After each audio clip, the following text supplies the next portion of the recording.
മഹാലക്ഷ്മി സീരിയലിൻ്റെ latest episode റിവ്യൂയിലേക്ക് എല്ലാ കൂട്ടുകാർക്കും സ്വാഗതം.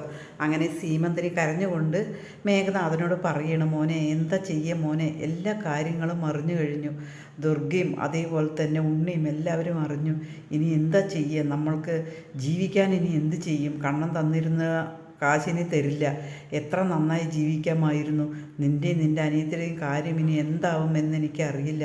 ഒരു വഴിയുമില്ല എങ്കിൽ നമുക്ക് വല്ല വിഷവും വാങ്ങി നിങ്ങൾക്ക് രണ്ടുപേർക്കും തന്നുകൊണ്ട് ഞാനും കഴിക്കാം, അല്ലാതെ വേറെ ഒന്നും ചെയ്യാൻ പറ്റില്ല. ഇനി തോമസ് വൈദ്യരാണെങ്കിൽ നിന്നെ നോക്കില്ല. അവരെല്ലാം പറഞ്ഞതാണല്ലോ, അതേപോലെ തന്നെ ചെയ്യുള്ളൂ. എത്ര നാൾ വെച്ചിട്ട് അവർ ഫോൺ ചെയ്യുമ്പോൾ ഞാൻ എടുക്കാതിരിക്കുന്നത്. പക്ഷേ ഇനി അത് പറ്റില്ല. ഇനി എന്തായാലും എടുക്കണം. എല്ലാ കാര്യങ്ങളും അവരറിഞ്ഞു. പക്ഷേ നിൻ്റെ അച്ഛൻ വാമദേവൻ ഇത്രയ്ക്കും ചെയ്യുമെന്ന് ഞാൻ കരുതിയില്ല. നമ്മളിനി എന്ത് ചെയ്യും മോനെ എന്ന് പറഞ്ഞുകൊണ്ട് സീമന്തിനി പൊട്ടിക്കരഞ്ഞിട്ട് പോവുകയാണ് കേട്ടോ. പിന്നീട് മേഘനാഥൻ ആകെ കരയാണ്. അത്രയും സങ്കടത്തിലൂടെയാണ് മേഘനാഥൻ കരയുന്നത്. പിന്നീട് നമ്മുടെ മുത്തശ്ശി ഇങ്ങനെ വിഷമിച്ചിരിക്കുമ്പോഴായിരിക്കും മോഹിനി വരിക കേട്ടോ. മോഹിനിയെ കണ്ടതും തന്നെ മുത്തശ്ശി മോഹിനി പറഞ്ഞിട്ട് പോകും കേട്ടോ. എന്താണ് ചോദിക്കുമ്പോൾ മോഹിനി പ്രതാപനെ കൊണ്ടുപോയി ജയിലിലേക്ക് കൊണ്ടുപോയി മോഹിനി എന്ന് പറയാം. അതിനെന്താ, കൊണ്ടുപോട്ടെ, അത് തെറ്റ് ചെയ്തവർ പോകുമല്ലോ പറയുമ്പോൾ മോഹിനി എല്ലാ കാര്യങ്ങളും അറിഞ്ഞിനി മോളുടെ കാര്യമാണ്, മോളുടെ വയറ്റിലൊരു കുഞ്ഞുണ്ട് എന്ന് പറയണേ. അവളുടെ വയറ്റിലൊരു കുഞ്ഞുണ്ട് എന്നുള്ളത് അവൾക്കറിയാം. പക്ഷേ മറ്റൊരു കുഞ്ഞുള്ളതിനെ അവൾ എന്താ ചെയ്തത്, അത് കാരണമാണല്ലോ ഇത്രയും പ്രശ്നങ്ങളായത് എന്നിങ്ങനെ പറയുന്നു കേട്ടോ. അതേസമയം മുത്തശ്ശി പറയും, അവൻ അറിവില്ലാത്ത സമയത്ത് അന്ന് കാലത്ത് തുച്ഛമായ കാര്യത്തിന് വേണ്ടിയിട്ടാണ് ഇത് ചെയ്തത് മോഹിനി എന്ന് പറയും. തുച്ഛമായ കാര്യം അന്ന് കാലത്തായിരുന്നില്ലേ, പക്ഷേ എന്തിനു വേണ്ടിയിട്ടാണ് അത് ചെയ്തിരുന്നത്? നിങ്ങളുടെ മോൻ ഒരിക്കലും ഗതി പിടിക്കില്ല, അത്രയും ചെയ്തു കൂട്ടിയിട്ടുണ്ട്. അവൻ്റെ കണ്ണൻ്റെ അച്ഛനാണ് കൊന്നിരിക്കുന്നത്, അത് കണ്ണൻ ഒരിക്കലും മറക്കില്ല എന്ന് പറയും കേട്ടോ. മോഹിനി നീ എങ്ങനെയെങ്കിലും പറഞ്ഞിട്ട് മോളെ ഒന്ന് അങ്ങോട്ട് കൊണ്ടുപോകണം എന്ന് പറയുമ്പോൾ ഞാൻ പറഞ്ഞിട്ട് കാര്യമില്ല, കാരണം കണ്ണനാണ് അവിടെ തീരുമാനിക്കുന്നത്. കണ്ണൻ്റെയാണ് അന്തിമ തീരുമാനം, അതേ നടപ്പാകൂ. എന്തായാലും ശരി, അവൻ്റെ അച്ഛനെ കൊന്നവൻ്റെ മോളെ അവിടേക്ക് കയറ്റുന്ന എനിക്ക് ഒരു വിശ്വാസവും ഇല്ല എന്നിങ്ങനെ പറയണം കേട്ടോ. അത് കേൾക്കുമ്പോൾ തന്നെ കരുണ ഇങ്ങനെ ഓടി വരും. മുത്തശ്ശി, അല്ലെങ്കിലും നിങ്ങൾ എന്തിനാണ് ഇങ്ങനെ കെഞ്ചുന്നത്? അവരെൻ്റെ അമ്മയല്ല എന്ന് പറയും. ഇവളുടെ അഹങ്കാരം കുറച്ചെങ്കിലും കമ്മിയാക്കണം, അപ്പോഴേ ശരിയാവുള്ളൂ എന്നിങ്ങനെ മോഹിനി പറയണം കേട്ടോ.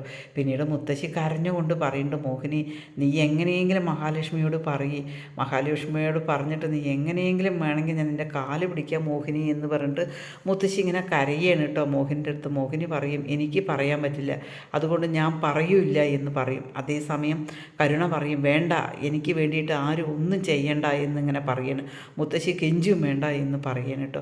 പിന്നീട് മോഹിനി പോവുകയാണ്. മുത്തശ്ശി പറയും, മോളെ ഇപ്പം നിനക്ക് തോന്നും ഞാൻ എങ്ങനെയെങ്കിലും നിന്നെ അവിടെ ഒന്ന് എത്തിക്കണം മോളെ, ഒരു കുഞ്ഞാണ് നിൻ്റെ വയറ്റിലുള്ളത്. ഇപ്പം നിനക്ക് അറിയില്ല മോളെ, കുറേ കഴിയുമ്പോൾ നിനക്കൊരു ആൺതുണ വേണമെന്ന് തോന്നും, നിനക്കൊരു കുടുംബം വേണം തോന്നും മോളെ. അയ്യോ ഞാൻ എന്ത് ചെയ്യും, എനിക്കറിയില്ലല്ലോ, എൻ്റെ കുഞ്ഞിനിങ്ങനെ ആയല്ലോ എന്നെല്ലാം പറഞ്ഞിട്ട് നമ്മുടെ മുത്തശ്ശി അങ്ങനെ പരിതപം പറഞ്ഞിട്ട് കരയാണ് കേട്ടോ. അതേസമയം വാമദേവൻ ജയിലിൽ പ്രതാപനോട് ചോദിക്കണം, എന്നാലും നീ എന്നോട് ഈ ചതി ചെയ്യണ്ടായിരുന്നു കേട്ടോ എന്നിങ്ങനെ ചോദിക്കും. പ്രതാപൻ പറയും, ഞാൻ എന്താ എത്ര നേരം നീ എന്നോട് ചോദിച്ചില്ല എന്ന് വിചാരിച്ചിരിക്കണം, നിനക്കറിയോ അവിടെയുള്ള കാര്യം എന്താ നടന്നതെന്ന്? ഞാൻ അവിടെ സത്യം പറഞ്ഞിരുന്നാണെങ്കിൽ നമ്മൾ രണ്ടുപേരും നമുക്ക് ജാമ്യം കിട്ടി നമ്മൾ പുറത്ത് വരികയായിരുന്നു. പക്ഷേ ഞാൻ ഏറ്റവും കൂടുതൽ സ്നേഹിച്ചത് എൻ്റെ കരുണമോളെയാണ്. ആ കരുണമോളെ കത്തിക്ക് മുനയിൽ നിർത്തിയിട്ടാണ് എൻ്റെ അമ്മ വന്നിരിക്കുന്നത്. അമ്മ എന്നെ മാറ്റി നിർത്തി പറഞ്ഞില്ലേ, അതാണ് കാര്യങ്ങൾ. അതുകൊണ്ട് മാത്രമാണ് വാമദേവ ഞാൻ അവിടെ സത്യം പറയേണ്ടി വന്നത് എന്ന് പറയും കേട്ടോ. അത് കേൾക്കുമ്പോൾ വാമദേവന് ആകെ ഒരു ആശ്വാസം തോന്നുകയാണ്. പിന്നീട് ഇങ്ങനെ പറയുന്നുണ്ട്, ഇനി എന്ത് ചെയ്യും എന്ന് ചോദിക്കുമ്പോൾ അറിയില്ല, എന്തായാലും ശരി, നമുക്കൊന്നില്ലേ ജയിലിൽ കിടക്കേണ്ടി വരും. അവൻ 20 വർഷം മുമ്പുള്ള കേസാണ്. അവൻ നഷ്ടപരിഹാരവും ചോദിച്ചിട്ടുണ്ട്. നമ്മൾ വീട് വിറ്റാലും കൊടുത്താലും കൂടി തീരില്ല, അത്രയും പൈസ കൊടുക്കേണ്ടി വരും. എന്ത് ചെയ്യാം എന്നിങ്ങനെ പറഞ്ഞിട്ട് അവരങ്ങനെ വിഷമത്തോട് കൂടിയിട്ട് അവർ രണ്ടുപേരും കൂടി സംസാരിച്ചിട്ട് ഇങ്ങനെ ഇരിക്കുകയാണ് കേട്ടോ. അതേസമയം ദുർഗ അങ്ങനെ വിഷമിച്ചിട്ട് ഇങ്ങനെ ഇരിക്കുകയാണ് കേട്ടോ. പെട്ടെന്ന് തന്നെ ദുർഗയ്ക്ക് തോന്നും, എന്തായാലും ശരി സീമന്തിനെ ഒന്ന് വിളിക്കാമെന്ന് കരുതിയിട്ട് ദുർഗ സീമന്തിനെ വിളിക്കുകയാണ് കേട്ടോ. സീമന്തിനെ ഫോൺ എടുക്കുകയാണ് കേട്ടോ. മേഘനാഥൻ്റെ അടുത്ത് സംസാരിച്ചു കൊണ്ടിരിക്കുകയായിരിക്കും. അപ്പം തന്നെ ഫോൺ വരുമ്പോൾ ഫോൺ എടുക്കുകയാണ്. ഫോൺ എടുത്തതും തന്നെ ദുർഗ അങ്ങനെ പറയും, എൻ്റെ താലി അറുത്തവനല്ലേ നിൻ്റെ ഭർത്താവ്, നീ എന്തിനാടി ഇങ്ങനെ ചതി ചെയ്തത് എന്നെല്ലാം പറഞ്ഞിട്ട് ദുർഗ വായിൽ വരുന്നത് മുഴുവനും പറയും കേട്ടോ. ഇനി മേലിൽ നിനക്കൊരു മോളില്ല, അവൾ മൂത്ത് നരച്ച് പോവുകയുള്ളൂ. ഇനി കണ്ണൻ്റെ നിന്ന് നിനക്കൊരു 5 പൈസ സഹായം കിട്ടുമോ, നിനക്കൊരു കാര്യം ചെയ്യില്ല, നിൻ്റെ ഒരു മോൻ അവിടെ കിടക്കണുണ്ടല്ലോ, അവൻ അതേ കിടപ്പ് തന്നെ കിടക്കുകയുള്ളൂ എന്നെല്ലാം പറഞ്ഞിട്ട് ഒരുപാട് ദുർഗ സീമന്തിനെ ഒരുപാട് വഴക്ക് പറയണം കേട്ടോ. സീമന്തിന് ഒന്നും തിരിച്ച് ഉത്തരം പറയില്ല കേട്ടോ. ആകെ സങ്കടത്തോട് കൂടിയിട്ട് ഇരിക്കുകയാണ് കേട്ടോ. അതിനുശേഷം സീമന്തിന് ഫോൺ വെച്ചിട്ട് പറയും, മോനെ നമ്മൾ എന്തിനാണ് ഇനി ഇരിക്കുന്നത്, അവരെല്ലാ കാര്യങ്ങളും അറിഞ്ഞു, നമ്മൾ ടി വിയിൽ അറിഞ്ഞ കാര്യങ്ങളാണ്, പക്ഷെ അവർ പോയി കോടതിയിൽ പോയിട്ട് എല്ലാ കാര്യങ്ങളും അറിഞ്ഞു, ഇനി നമ്മൾക്ക് ഒരു വഴിയില്ല, ജീവിക്കാൻ ഒരു വഴിയില്ല. നിൻ്റെ വാമദേവനെ കൊണ്ട് ഞാൻ ഒരുപാട് അഹങ്കരിച്ചിരുന്നതാണ് ഇതുപോലെ ഒരാളെ കിട്ടണം പറഞ്ഞിട്ട്. ഇപ്പോൾ ഞാൻ ഏറ്റവും കൂടുതൽ വെറുക്കുന്നത് അയാളെയാണ്. ഞാനേ എൻ്റെ സ്വർണം ഉപയോഗിച്ചിട്ട് എൻ്റെ മോളെ ഞാൻ കെട്ടിച്ചു വിടും, പിന്നെ നമുക്ക് ജീവിക്കാൻ ഒരു വഴിയില്ലല്ലോ. വല്ല അമ്പലങ്ങളിലും വല്ല ഉത്സവത്തിനും വല്ല പറമ്പിലും പോയിട്ട് നിന്നെ കൊണ്ടുപോയി ഞാൻ കിടത്താം, അതുവരെ നീ എഴുന്നിട്ടില്ലെങ്കിൽ നമുക്ക് വല്ല പിച്ച തണ്ടി ജീവിക്കാം, അല്ലാതെ നമുക്ക് ഒരു വഴിയില്ല, അല്ലെങ്കിൽ നമുക്ക് ആത്മഹത്യ ചെയ്യാം എന്നിങ്ങനെ പറയണം കേട്ടോ. അതേസമയം മുത്തശ്ശി ദുർഗയെ കാണാൻ വേണ്ടിയിട്ട് വന്നിരിക്കുകയാണ് കേട്ടോ. മുത്തശ്ശി ദുർഗയെ കാണാൻ വേണ്ടിയിട്ട് വരുമ്പോൾ ദുർഗ അങ്ങനെ വിഷമിച്ചിരിക്കുകയാണ്.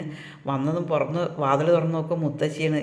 എന്താ നിങ്ങൾ വന്നിരിക്കുന്നത്, എന്തിനാ വന്നത് ചോദിക്കും. മോളെ കരുണമോളൊരു കുഞ്ഞാണ് വയറ്റിൽ എന്നിങ്ങനെ പറയും. നിങ്ങൾ ഇവിടേക്ക് വരിക, ഇനി അവളെ എനിക്ക് മരുമോളായിട്ട് വരണ്ട, എൻ്റെ ഭർത്താവിനെ എൻ്റെ കുട്ടികളുടെ അച്ഛനെ ഇല്ലാതാക്കിയത് നിങ്ങളുടെ മോനാണ് പറയുമ്പോൾ, എൻ്റെ മോനെ മാത്രം പറയണ്ട, നിൻ്റെ ആങ്ങളെയാണല്ലോ കൊട്ടേഷൻ കൊടുത്തത്, എൻ്റെ ആങ്ങളെ കൊട്ടേഷൻ കൊടുത്തെങ്കിലും നിങ്ങളുടെ മോനല്ലേ അതില്ലാതാക്കിയത്, ഇനി എനിക്ക് അങ്ങനെ ഒരു മരുമകൾ വേണ്ട എന്ന് പറയും. നീ അങ്ങനെ പറയരുത്, കാരണം നമ്മളെല്ലാവരും കൂടി തീരുമാനിച്ചതല്ലേ ഈ കല്യാണം നടത്തിയത്, മഹാലക്ഷ്മിയെയും കരുണയും കൂടിയിട്ട് എടുത്തത്, നിങ്ങളെ തീരുമാനമൊക്കെ എനിക്കറിയാം, മഹാലക്ഷ്മിയെ പണിക്കാരിയാക്കിയിട്ട് വിട്ടാക്കിയതാണ്, ആ കാര്യം ഒന്നും പറഞ്ഞിട്ട് കാര്യമില്ല. എന്തായാലും ശരി, നിങ്ങളുടെ മോളെ ഇനി ഇവിടെ മരുമോളായിട്ട് വേണ്ട എന്ന് പറയും. അങ്ങനെ പറയരുത് പറഞ്ഞിട്ട് മുത്തശ്ശി ഇങ്ങനെ കരയാണ് കേട്ടോ. എങ്ങനെയും കൊച്ചുമോളെ ഇങ്ങോട്ട് കൊണ്ടുവരണം മുത്തശ്ശിക്ക്, അത് മാത്രമാണ് ആഗ്രഹം കേട്ടോ. അതിനുശേഷം ദുർഗ പറയും, നിങ്ങളിവിടെ നിൽക്കും. മുത്തശ്ശി അകത്തേക്ക് കയറിപ്പോവാൻ നിൽക്കുമ്പോൾ ദുർഗ പറയും, വേണ്ട നിങ്ങളിവിടെ നിൽക്കുക, ഞാൻ ഉണ്ണിയോട് പോയി വിവരം പറയാമെന്ന് പറയണം കേട്ടോ.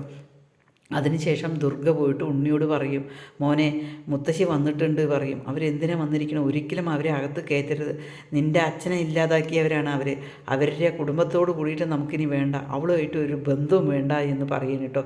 അതിനുശേഷം ഉണ്ണി ഇങ്ങനെ പറയണം, അമ്മേ നമുക്കിതൊരു അവസരം വീണ് കിട്ടിയിരിക്കുകയാണ്, നമുക്കിത് വേണ്ട വിധേനെ ഉപയോഗിക്കണം എന്ന് പറയും.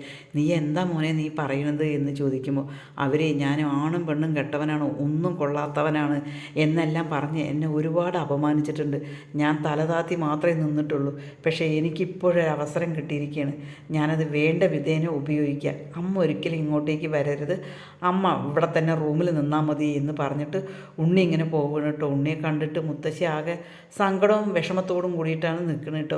പക്ഷേ ഉണ്ണി വന്നിട്ട് മുത്തശ്ശിയെ അവിടുന്ന് അടിച്ചിറക്കുകയാണ്. നിങ്ങളിനി മേലിൽ ഇങ്ങോട്ടേക്ക് വന്നു പോകരുത്, ഞാൻ ആണും പെണ്ണും കെട്ടവനല്ല എന്ന് നിങ്ങളുടെ കൊച്ചുമോളോട് പോയി പറയണം എന്ന് പറഞ്ഞിട്ട് മുത്തശ്ശിയെ അവിടെ നിന്നും ഉണ്ണി അടിച്ചിറക്കുകയാണ് കേട്ടോ. അതേസമയം ഉണ്ണി ദുർഗയോട് പറയുന്നുണ്ട്, മഞ്ജുവിനൊരു ജോലിയായി, മഞ്ജുവിന് വേണ്ട സ്വത്തുക്കളും കണ്ണേട്ടം കൊടുക്കും, പക്ഷേ എനിക്കൊന്നുമില്ല, ഞാൻ വെറും പാപ്പറായിട്ട് നിൽക്കുന്ന ആളാണ്, അപ്പോൾ കിട്ടിയ അവസരം ഞാൻ വേണ്ട പോലെ ഉപയോഗിച്ചെങ്കിൽ മാത്രമേ എനിക്കിനി മുന്നോട്ട് ജീവിക്കാൻ പറ്റുള്ളൂ എന്നുള്ള ഉത്തമ ബോധ്യം ഉണ്ണിക്കുണ്ട്. അതുകൊണ്ടാണ് ഉണ്ണി മുത്തശ്ശിയെ അടിച്ച് അവിടെ നിന്നും ഇറക്കുന്നത് കേട്ടോ. ഈ ചാനലൊന്ന് ലൈക്ക് ചെയ്ത് ഹൈപ്പ് ചെയ്ത് സപ്പോർട്ട് ചെയ്യണേ.